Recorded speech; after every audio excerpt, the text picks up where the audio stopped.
ဒီနေ့ကတော့ကျွန်တော်ရဲ့ပထမဦးဆုံး vlog video လေးဖြစ်တဲ့အနေနဲ့ကျွန်တော်တွေးဆန်ဦးရင်လေးကိုတွားရောက်ခဲ့ပါတယ်ဗျဒီအပြင်မှာရှိတဲ့ဟာလေးကပေါ့နော်တွေးဆန်ဦးရင်ရဲ့အပြင်ပတ်လေးပဲဖြစ်ပါတယ်ဗျ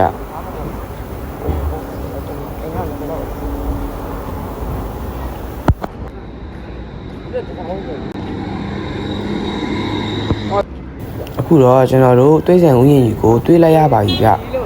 ဒီတွေးဆန်ကြီးကျွန်တော်တို့ဝင်တဲ့အပေါက်ကပေါ့နော်အနောက်ပေါက်ဖြစ်ပြီးတော့အရှိပေါက်ကဝင်လို့ရှိရင်တော့ပို့ပြီးမိုက်ပါတယ်ဗျကျွန်တော်တို့က 1BN နဲ့လာတဲ့အတွက်ကြောင့်မို့လို့အနောက်ပေါက်ကပဲဝင်ရခြင်းဖြစ်ပါတယ်ဗျ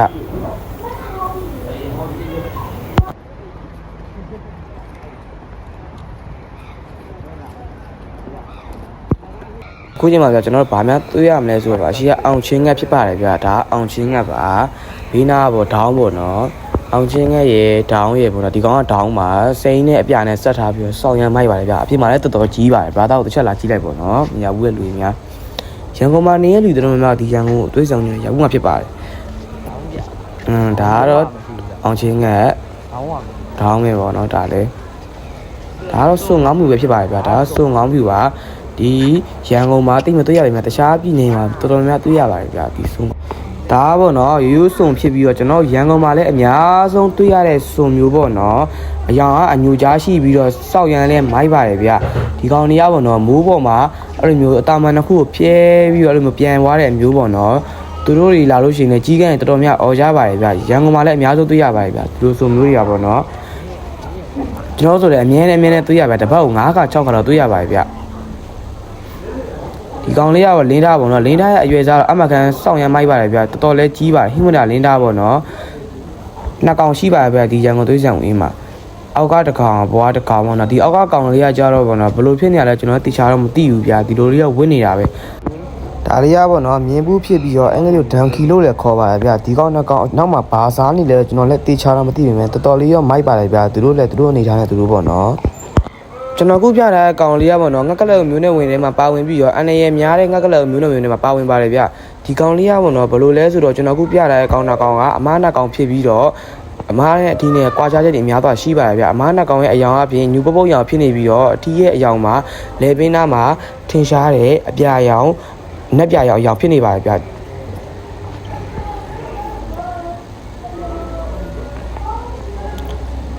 သူ့ရဲ့လှုပ်ရှားပုံကတအားမိုက်ပြီးတော့ဒိုင်နိုဆောတစ်ကောင်နဲ့အသွင်နဲ့တူပါတယ်ဗျဒိုင်နိုဆောထဲမှာTyrannosaurusဒိုင်နိုဆောနဲ့အသွင်တအားတူညီပြီးတော့ကျွန်တော်ရဲ့အကြိုက်ဆုံး favorite ပါထဲမှာလည်းပါဝင်ပါတယ်ဗျဒီကောင်ကြီးကတမင်မျိုးနယ်တွေမှာပါဝင်ပြီးတော့ကျွန်တော်မှာပတ်စံတိတ်မပါနဲ့အစားတော့မကြွေးခဲလိုက်ရပါဘူးဗျဒါပေမဲ့သူများတွေအစားကြွေးတော့ကျွန်တော်ကြီးခဲလိုက်ပါတယ်ဗျဒီကောင်လေးကတရေလေးဖြစ်ပြီးတော့တမင်နဲ့ပုံတရံတူပေမဲ့သူတို့အရွယ်စားတမင်နဲ့များစွာကွာခြားကြပါတယ်ဗျတမင်ရဲ့ခန္ဓာကိုယ်တဝက်လောက်တောင်မရှိတဲ့ဒီတရေလေးကတပေါထဲမှာဆိုရင်တော့လူများတွေရဲ့တက်စားခြင်းကိုအများဆုံးခံရဆုံးတတော်ဟာမျိုးလေးဖြစ်ပါတယ်ဗျ Hey bro look at me hey bro ဒီရှာတံမှာငကြီးငွေပုံနဲ့ဘဲလေးများဖြစ်ပါတယ်ဗျကျွန်တော်တေချာမရိုက်လိုက်ခဲ့ရပေမဲ့ဘရာသာတို့ကြီးလို့ရမယ်လို့ကျွန်တော်ထင်ပါတယ်ဗျ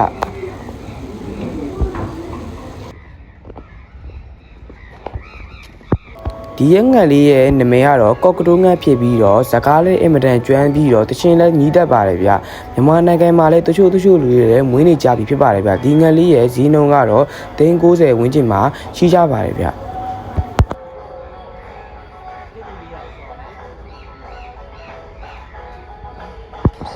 ဒါကတော့ကျွန်တော်နေနွားနှစ်ကောင်ဖြစ်ပါတယ်ဗျကျွန်တော်ကတော့သူ့ထဲမှာချောဆုံးလူမျိုးဖြစ်ပါတယ်ဗျဒီကောင်တော့ဒါအရိုင်းဆိုင်တဲ့လူမျိုးပေါ့နော်ဒီမှာရှိမှတွေ့နေရငှက်လေးရပါတော့ရင်ပန်းနေကြက်တူရေးဖြစ်ပြီးတော့အင်္ဂလိပ်နာမည်ကတော့ကျွန်တော်အတိအကျမသိရတဲ့အတွက်မပြောတော့ပါဘူးဗျရင်ပန်းနေကြက်တူရေးတဲ့ပြောဘူးလားဟာပတ်ရဦးလား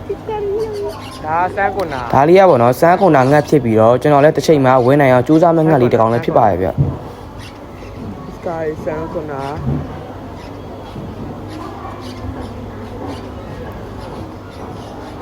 ဒါကော့ကဒီဒီကောင်လေးကကော့ကလေးငှက်ဖြစ်ပြီးတော့မြန်မာနိုင်ငံဈေးကွက်မှာတကောင်ကို3သိန်းဝန်းကျင်နဲ့အများဆုံးလူမွေးကြပြီး စကားမပြောတတ်ပေမဲ့တချင်းတန်အများစွာစိုးတတ်ပြီးတော့မှတ်သားဉာဏ်ကောင်းမွန်တဲ့ငှက်လေးတွေဖြစ်ပါတယ်ဗျဒီကောင်လေးရပါတော့ခုနကျွန်တော်ပြခဲ့တဲ့စမ်းကွန်နာမျိုးလင်းလေးပဲဖြစ်ပါတယ်ဗျဒီကောင်လေးရောကျွန်တော်ခုနပြခဲ့တဲ့ကော့ကရိုးငှက်လေးပဲဖြစ်ပါတယ်ဗျ ကော်ပီပါကော်ပီ ဒီရှိမှတွေ့နေရပါတော့မြန်မာနိုင်ငံမှာလူမင်းများကြပြီးတော့လူကြိုက်များကြတယ်ချက်တော်မျိုးနယ်ဝင်နေဖြစ်ပါတယ်ဗျဒီကောင်လေးကမြန်မာနိုင်ငံချက်တွေမျိုးနယ်တွေမှာအကောင်ကြီးဆုံးမျိုးနယ်ဖြစ်ကြပါတယ်ဗျဒီကောင်လေးရပါတော့နော်ကြီးတမာလေးဖြစ်ကြပြီးတော့ချက်တော်တဲ့အရွယ်စားတင်းငယ်ပြီးမဲ့စကားပြောနိုင်စွမ်းကတော့အမခံလောက်ပါပဲဗျ အာချီကလာ ဒါလေးကကြီးကလာမလေးဖြစ်ပြီးတော့သူတို့ကြတော့ကြီးတမာချက်တော်တွေထက်စကားပုံမှုပြောနိုင်စွမ်းမြင့်မားပါတယ်ဗျကျွန်တော်ခုသွားမဲ့နေရာပေါ့နော်မွေလိတ်ပေါက်တင်မျိုးရှိတဲ့နေရာလေးပဲဖြစ်ပါတယ်ဗျဒါက yellow tortoise လို့ခေါ်တဲ့မြန်မာနိုင်ငံမှာရှိတဲ့ကုန်းနေလိတ်မျိုးနွယ်ပြီးဖြစ်ပါတယ်ဗျ ပြီးယူလိုက်တော့ပြီးယူပြီးတော့ဆောက်လိုက်ရ သူတို့ကြတော့ရေမှာလုံးဝနေလို့မရဘဲနဲ့ကုန်းမှာပဲများစွာနေကြတဲ့လိမ်မျိုးလေးဖြစ်ပါတယ်ဗျ ဆမ်ကြီးယာ အခုမြင်တွေ့နေရတဲ့လိမ်လေးရပေါ့နော်သူခုနကကျွန်တော်ပြခဲ့တဲ့လက်ကလေးနဲ့လုံးဝမတူဘဲနဲ့ရေရောကုန်းမှာနေနိုင်တဲ့လက်ကလေးပဲဖြစ်ပါတယ်ဗျ ဟုတ်တယ်ဒါလိုက်ပါနေ ကျွန်တော်စီကူးလာတဲ့လက်ကလေးရဲ့နာမည်ကပေါ့နော်လိပ်ပန်းနီလို့ခေါ်ပါတယ်ဗျ ဒါကပေါ့နော်မြန်မာစပတ်အုံးမွေမျိုးဖြစ်ပါတယ်ဗျမြန်မာနိုင်ငံမှာအကြီးဆုံးမွေမျိုးဖြစ်ပြီးတော့ကမ္ဘာမှာလည်းဂရင်းနစ်ဆန်ချင်းတင်ပြီးတော့ကြီးခဲ့တဲ့မွေမျိုးလည်းဖြစ်ပါတယ်ဗျဒီကောင်လေးကလည်းစပတ်ကြီးမျိုးနွယ် ဖိုက်တော့ မွေမျိုးဖြစ်ပြီးတော့မြန်မာနိုင်ငံမှာအများဆုံးတွေ့ရတဲ့မွေမျိုးလည်းဖြစ်ပါတယ်ဗျ ဖိုက်ပါ ဒီကောင်လေးကပေါ့နော် green pink fiber လို့ခေါ်ပြီးရမွေစိမ်းမီးကြောက်မျိုးနွယ်လေးဖြစ်ပါတယ်ဗျ green pink fiber ကိုမွေစိမ်းမီးကြောက်လေးတွေရဲ့အစိတ်ကတော့လူကိုမသေးစေနိုင်ဘူးဆိုပေမဲ့အချိန်မီဆေးကူးသားမှုမခံယူဘူးဆိုလို့ရှိရင်လက်ကိုဖြည့်ပြရတော့တဲ့ဒီဖြစ်နိုင်ပါတယ်ဗျ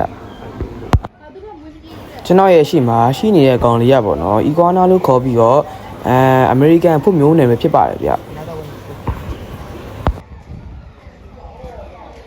Hey bro another one ရှေ့မှာတွေ့နေရတဲ့လက်ကလေးရဲ့နာမည်ကတော့ဇင်းလျှော့လိတ်ခေါ်အင်္ဂလိပ်လိုBurmese flash-tail turtle လို့ခေါ်ကြပါတယ်ဗျသူတို့လေးတွေကရေမှာအများဆုံးနေထိုင်ကြပြီးတော့ခေါင်းကရှီလျားကြပါတယ်ဗျအခေါ်မှာတခြားလေးတွေလည်းစားလို့ရှိရင်အနည်းငယ်ပျော့ပြောင်းလာပါတယ်ဗျ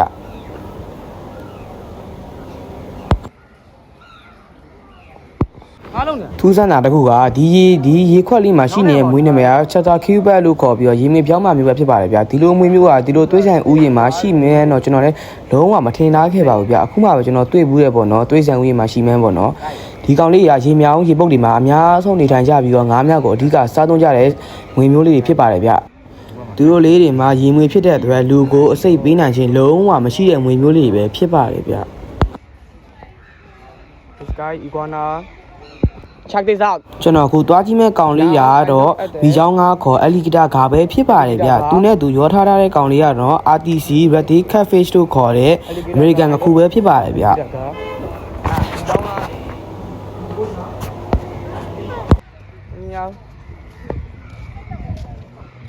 ကျွန်တော်တို့ Reddy Catfish မကြည့်ခင်မိချောင်းလေးကိုကျွန်တော်သွားကြည့်လိုက်ရအောင်ဗျ Oh my god ကျွန်တော်မိချောင်းကိုဒီလောက်ကြီးမှန်မထင်သားပေမဲ့ဒီကောင်ရဲ့ site ကတော့အင်မတန်ကိုလုံးဝ over size ကြီးဖြစ်ပါတယ်ဗျတော်တော်ကြီးပါတယ် Oh shit fake crocodile ခဲနဲ့ပေါက်ကြည့်ပါ fake you are fake အဲခဲနဲ့ပေါက်ကြည့်ပါ come here နောက်ဆုံးတော့ RTC ကို Reddy Catfish American ငခုကြီးကတော့ထွက်ပေါ်လာခဲ့ပါပြီဗျဒီကောင်ရဲ့ site ကတော့ over size ကြီးတော်တော်ကြီးပါတယ်ဗျကျွန်တော်အထင် site ကြည့်ရတာ3ပေနီးပါးတော့ရှိမှထင်ပါတယ်ဗျအခုတွေ့နေရတဲ့မီချောင်းကြီးကပေါ့နော်ကျွန်တော်မျက်စိရှိနေတော်တော်ကြီးတဲ့မီချောင်းကြီးပဲဖြစ်ပါတယ်ဗျ တော်ကြီးတာပါဗျမကောင်းတော့ပါဘူးဒီဘက်ကကျွန်တော်ပထမဆုံးပြတဲ့ကောင်ပိုကြီးပါတယ်ဗျ crocodile လားမသိ ဒါ red bee ရင်းနေပါဆိုတက်ပြီးတော့မယ် အေးဘယ်လိုပြန်တက်ပြီးတော့တည်ပြီနော် တနက်လေးနဲ့ ဟာဒီကောင် ဒါကပေါ့နော်နွားနာကောင် stage ကိုမမြင်ဘူးလို့တပုတ်ရိုက်တဲ့ကောင်နာကောင်ဖြစ်ပါတယ်ဗျ ဘယ်လောက်တဲမှာ သူတို့အထာကြပြီးမှန်ထင်နေကြတဲ့ကောင်တွေပါဗျကဲဗျာကျွန်တော်တို့အခုပိုက်လေးတဲ့စားတော့ဗျာကျရိတ်ဆောင်လေးမှာရှိတဲ့မုတ်တရားဈေးသားကြီးတော့အိမ်ကနေထမင်းရယူလာပြီးတော့ကျွန်တော်တို့စားတော့ခဲ့ကြပါတယ်ဗျ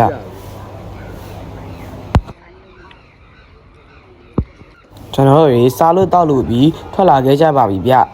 တခြားအကောင်တွေကိုကျွန်တော်လိုက်လံရှာဖွေလိုက်ပါဦးမယ်ဗျဘာသာတို့တော့မသိပေမဲ့ကျွန်တော်ကလောက်ကိုမြင်တဲ့အခါတိုင်းအီဂျစ်ကိုအမြင်နဲ့သွားကျင်မိပါတယ်ဗျတခါမှတော့မရဘူးပါဘူးနော်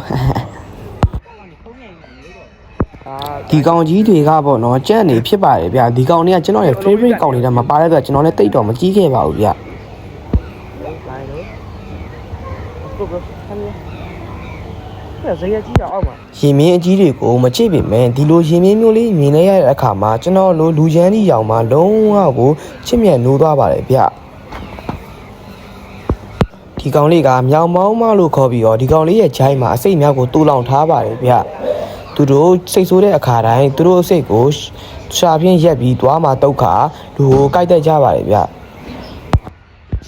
ဒီကောင်ဒီငှက်ကြီးကပေါ့နော်မန်ကောလို့ခေါ်ပြီးတော့ကဘာပေါ်မှာအလှဆုံးကြက်တူရဲ့မျိုးနယ်တွေမှာပါဝင်ပါတယ်ဗျကျွန်တော်လည်းတအားကိုကြိုက်ပါတယ်ဗျဒီကောင်လေးရဲ့နာမည်ကတော့ကြေးတန်နာလို့ခေါ်ပြီးတော့မြန်မာနိုင်ငံကြက်တူရဲ့မျိုးနယ်တွေမှာအသေးဆုံးမျိုးနယ်မျိုးဖြစ်ပါတယ်ဗျသူတို့လေးတွေမှာအကောင်သေးသောကြောင့်တအားကိုချစ်ဖို့ကောင်းလာပါတယ်ဗျ 不够，不够。追着我的。 ဒီပေါ်မှာရှိတဲ့ဝါဝါလေးကတော့ကြေးကျိုးလို့ခေါ်ပြီးအော်စတြေးလျမျိုးရင်းချက်တူရင်းမျိုးနယ်ဖြစ်ပါတယ်ဗျသူတို့လေးမှာစကားတော့မပြောတတ်ကြပါဘူးနော်ဒီလိုပေါက်လို့ပဲစားမြောက်တွေတော့ကျွန်တော်တအားအမြင်ကက်လုံးပါတယ်ဗျတအားလဲယူမှုကောင်းလာပြီးတော့သူတို့မှာလူကိုအနေပေးတတ်တဲ့အကျင့်လည်းရှိကြပါတယ်ဗျဒီကောင်လေးကကျွန်တော်ရဲ့ favorite ပတ်ထဲမှာလုံးဝပါဝင်တဲ့ဖြန်လေးပဲဖြစ်ပါတယ်ဗျဒီကောင်လေးကအင်မတန်ကိုတအားချစ်ဖို့ကောင်းလာပြီးတော့လူနဲ့လည်းငွေလို့ရှိရင်တအားရင်မဲ့မျိုးလေးတွေပေါ့နော်ဒီကောင်ကြီးကပေါ့နော်ကြားကြီးပဲဖြစ်ပါတယ်ဗျဒီကောင်ကြီးရဲ့အရွယ်စားကအပြစ်မှာတော်တော်ကိုကြီးတွန်းလာပါတယ်ဗျအခုချိန်ကတော့ဒီကောင်အိတ်တဲ့ချိန်လို့ထင်ပါတယ်ဗျသူတော့အခုတော့တော်တော်လေးနှင်းနှင်းချက်ချက်အိတ်နေပါတယ်ဗျ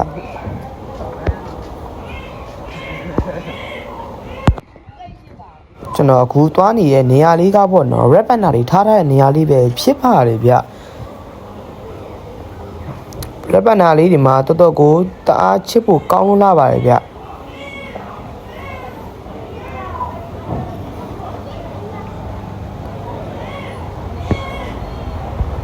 ဒီမှာပေါ့နော်သူတို့လေးတွေအိတ်နေတာကိုကြည့်ရတာလုံးဝအရသာရှိလုံးလာပါတယ်ဗျတအားလဲချစ်ဖို့ကောင်းလာပါတယ်ဗျ 一上面啊，你，那干哪里？对了。 ဒီစင်ကြီးကပေါ့နော်ဒီစင်ကြီးမှုမှုဖြစ်ပြီးတော့တက်တန်းမှာ82နှစ်ရှိပြီဖြစ်ပြီးတော့ကျွန်တော်တို့ငယ်ငယ်တည်းကအရန်ကိုကြိုက်နေခဲ့ကြတဲ့စင်ကြီးပဲဖြစ်ပါတယ်ဗျ I thought I saw your face today. I just in my. နောက်ဆုံးတော့ကျွန်တော်လည်းဖုန်းအားကုံသွားရတယ်ပဲပြန်ငဲချလိုက်ရပါတယ်ဗျဒီလိုမျိုးဗီဒီယိုလေးတွေဆက်ပြီးကြည့်ရင်လို့ရှိရင်တော့ကျွန်တော်ရဲ့ account လေးကို subscribe and like လေးလုပ်ပေးဖို့မမေ့ပါနဲ့အောင်တော့အားလုံးပဲတက်တာပါဗျ